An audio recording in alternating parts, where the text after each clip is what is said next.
Welcome to the PingPod, the Ping Pong podcast by PingSkills. I'm Jeff Plumb. And I'm Alois Rosario. And today we're going to talk about giving advice during matches. So Alois, a lot of players play in a team environment, and I think there's a lot of opportunity for them to help each other in that environment. Yes, and I think it's an opportunity that you should really look at.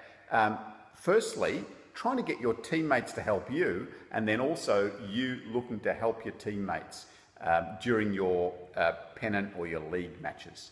Okay, it can be a bit sensitive because sometimes players don't like receiving advice. They might feel like you're criticising them. Yeah, I think the first thing to think about when you are giving any sort of advice is the old sandwich principle.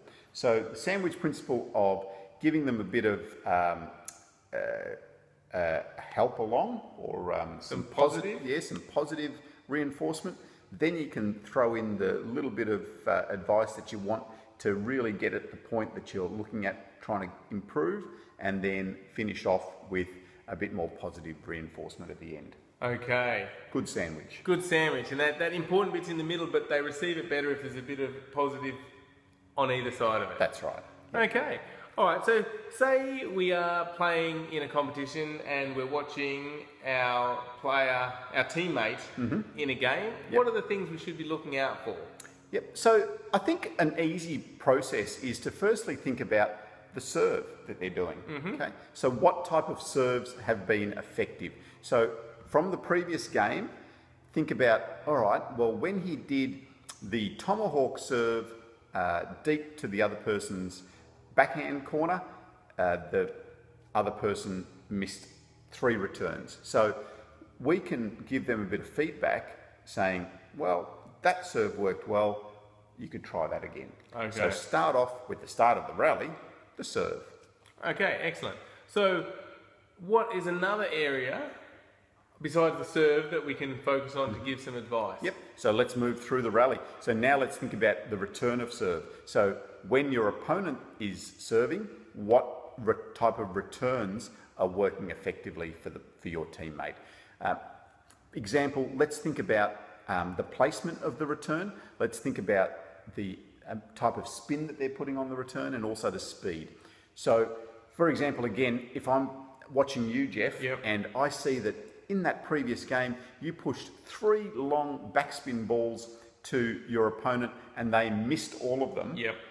That's one of the things that I'm going to pick up on and say, wow, Jeff, I think you need to push more balls into your opponent's backhand.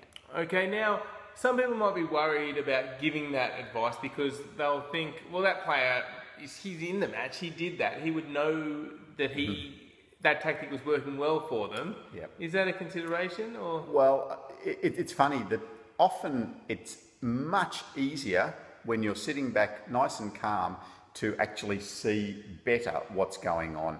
When you're in the heat of the battle, in the match, sometimes you might have even played 5 or 6 backhand pushes into their backhand and they've missed them all, and you're just not registering that because you're worried about your own serve, or you're worried about his fast topspin or something like that. Yep. So sitting back on the sideline often gives you a much better opportunity to look at the game clearly and to provide some help for your player. Yeah, so that's why it's still good to give the advice, because the player might not have realised that, as Alois said, and even if they did, it just reinforces that. So it's always a good thing. Yep. Okay, so we talked about some points. You can look at the serve. Yep. You can look at the return of serve. Yep. I guess the next logical place is the rally. Absolutely. So then we start to think about, in the rally, what's the best direction to play?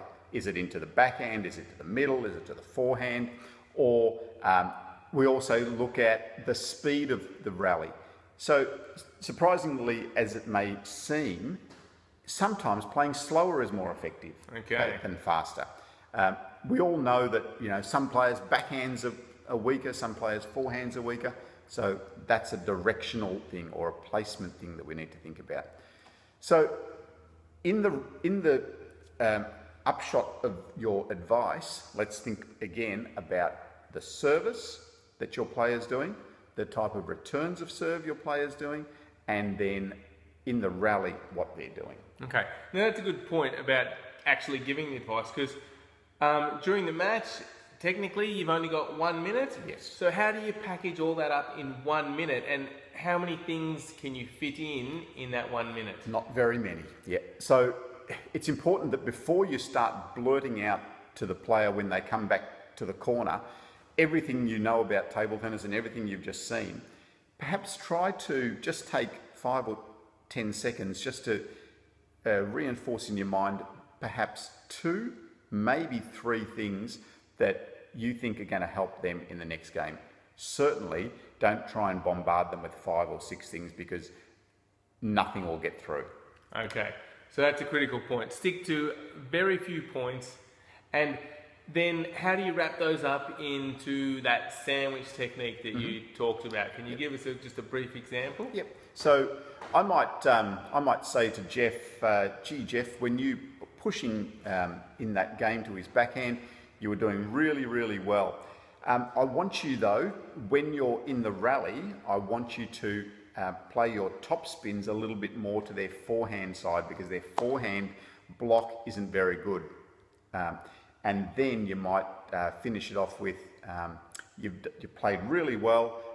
Let's focus again on that pushing that you made in that first game, and let's see if we can improve and get even better. Great. And so that's quite short and quite succinct, and that's the style you'd like to see? Yeah, so you certainly want something really simple. As you know, when you're playing, you're in the heat of the battle and your head's going everywhere. You often can't take in too much information. So keep it simple for the player. 2, perhaps 3 things in that 1 minute is plenty for them to deal with in the next game. Okay, so there's some really good advice for you. Next time you're playing in a team environment, think about watching your partner and think about giving them just a few short points in between the games, and even ask them to do the same for you, and then you'll both really benefit. It'll be really helpful.